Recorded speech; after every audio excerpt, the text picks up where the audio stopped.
So I mentioned this a little bit after the Bucks got eliminated, and I felt like talking about it for a whole vid. So, is Giannis good enough right now to lead his team to a championship? Now, before everything I'm about to say, I should mention, if a couple things go the Bucks' way in that series against the Raptors, then it's a Game 7 in Milwaukee, and their chances of winning that, you have to think, would be pretty damn good, and they would be going on to the finals. So, anything I say in this video does not imply that Giannis is miles away from being good enough or anything like that. And his team could definitely see some improvements in terms of like another guy who you can really rely on to create his own shot and score 20 points a game, stuff like that. But anyway, looking at Giannis and looking at the series he had against the Raptors, the first thing to go to is the free throw shooting. And I think Giannis's form it's good enough to get him through the regular season, and you could argue that 73% on 10 attempts a game from the line is actually above average. However, his form is not good enough to where when it's the playoffs and he's a little more tired and other teams being really physical and the crowd gets into it, it starts to be a joke and all that, for him to then make them under that circumstance. And I think a lot of it is his release is just not his release. His starting point is way too damn high. Like, the guy doesn't have enough time to build up that momentum and have it flow through his lower body into the shot and all that. However, I don't know if he should really go about changing it at this point. I think his best bet may be to just try to master where it's at with maybe some slight adjustments. I don't really know, but I do know that shooting 58% from the line against a really good team is not going to get it done. The next thing to look at is the shooting from all around. Now, can we ever expect Giannis to get to a point where he can make pull-up jumpers or anything like that? I don't know. I would lean towards no, because just the way his shot is, with how he needs an extra second and all that stuff, it just doesn't seem like a jumper that he can just pull up from like that. And that, of course, is going to limit what you can do. Maybe not so much in the regular season, but against a really good defensive team like Toronto, which is the type of team that you have to go through in order to win a title. That's going to be a problem. I mean, we're seeing in the NBA Finals right now, Kawhi can just make shots when the Warriors do everything right. I mean, the big three he had in game whatever it was the three right in Draymond's face after Kawhi got a steal. Giannis can't do that. And I don't know if Giannis can be relied on to make contested jumpers against a really good team right now. I mean, KD can do it, Steph, Harden, Kawhi, LeBron.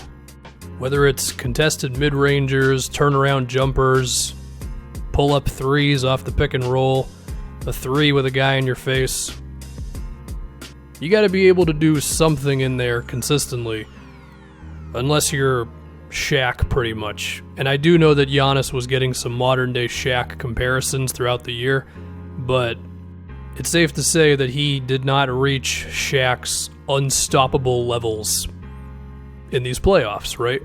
And we saw what happened with the Raptors, where there were a couple of times that they would actually sag off of Giannis a bit when other Bucks ball handlers got really close to the paint.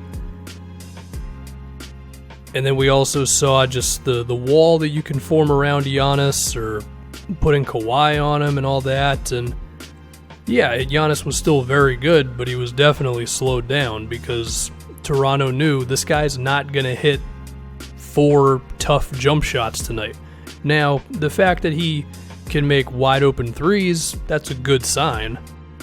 But being able to make contested jumpers to where it actually makes a difference, that's a whole nother thing. So let's say we don't really know where the jumper is going to end up with him. I think it's safe to say he'll probably get to a point where he can shoot league average on open threes and stuff like that, which may be all you can ask for. The other thing to look at, though, to me, is posting up, which I mentioned a little bit in that video, and Giannis can certainly post up, But I do still think the Bucks wanted to have that perimeter-oriented style so much that it led to Giannis being at the perimeter and trying to beat guys off the dribble, and that's all awesome stuff. I mean, clearly it worked. Again, they got to Game 6 against the team that, as of right now, looks like is going to win the finals. So it's not a horrible idea to have him keep doing that stuff, but posting up is just an extra thing, and I think it's more about Giannis just kind of demanding the ball down there more. NBA.com tells me he had about 4 post-ups a game in the last 4 games against the Raptors, and I think that can just be more, pretty much. Now, the counter is, well, the Raptors can double him and then they can close out on the shooters and all that. Well, yes, definitely. But I think this opens up the next thing with Giannis, which is his playmaking. So, Giannis's passing has definitely gotten a lot better throughout the years. I mean, this season he was up to 6 assists a game, and that is pretty damn good, given his size and everything. I mean, this is still the, guy who could win the MVP, and he's top, 6, 5, 4, something in the league, something like that. But it was clear against Toronto that they were able to freak him out a little bit, where they could leave his teammates open at times, not every time, but definitely at times, and he just wouldn't see them. He either committed to a layup or he would pick the ball up and then have this moment of like, oh crap, what do I do right now? Which we had not seen of him until he went up against this great, big, smart, versatile defensive team. And when that happens, you just got to have as many things as possible that you're great at, especially if you're not going to be able to just make contested shots. Another thing that I was looking at was how often did Giannis run pick and roll this season when he was the ball handler. I knew it wasn't going to be that high, but I thought it should have been a little higher. In the regular season, this is all NBA.com again. According to NBA.com, Giannis had 2 possessions a game where he was the pick-and-roll ball handler. In the playoffs, it was closer to 1. Now, his percentiles are very good, so he was effective when doing it. And I guess the reason not to do it would be, yeah, they can go under the screen on him or whatever, but I feel like with how good Giannis is, just getting that burst of speed towards the rim makes it to where even if you go under, it's not really going to do anything. And I think this could allow him to go at switches more often. I guess the other reason why you would maybe not run it all the time is because Giannis's ball handling may have just not been good enough to do it all the time. I mean, he's certainly a good dribbler, but I don't think he's to a level where he can confidently go at a team like Toronto in the half court and just be like, all right, I'm just going to figure it out. Just set me a pick real quick. And I think some similar things could be said about his isolations. Anyway, yeah, basically what I'm getting at is Giannis, he's amazing, and the stuff that he needs to get better at isn't a problem against most teams in the NBA, but there's always going to be those 1 to 2 or 3 teams or whatever.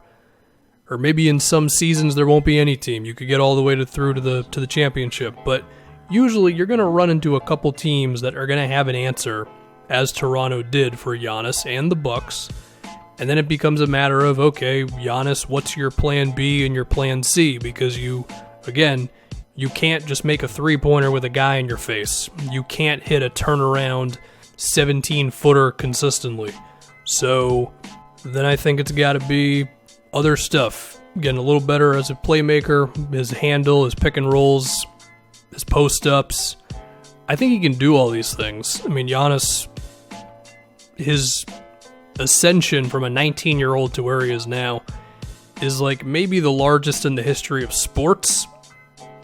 I mean, there's maybe some other ones that you could think of, but off the top of my head, I don't feel like it, but also I think it would be kind of difficult to find a real challenger. So I do expect him to figure these things out. But I guess my answer, is he good enough to win a championship? I mean, technically no, I guess, assuming that the Toronto Raptors exist with Kawhi Leonard and Siakam and Danny Green and Marc Gasol and all these guys. So there you go. Giannis has got some things to work on. He's still amazing, and I would still love to have him on my team.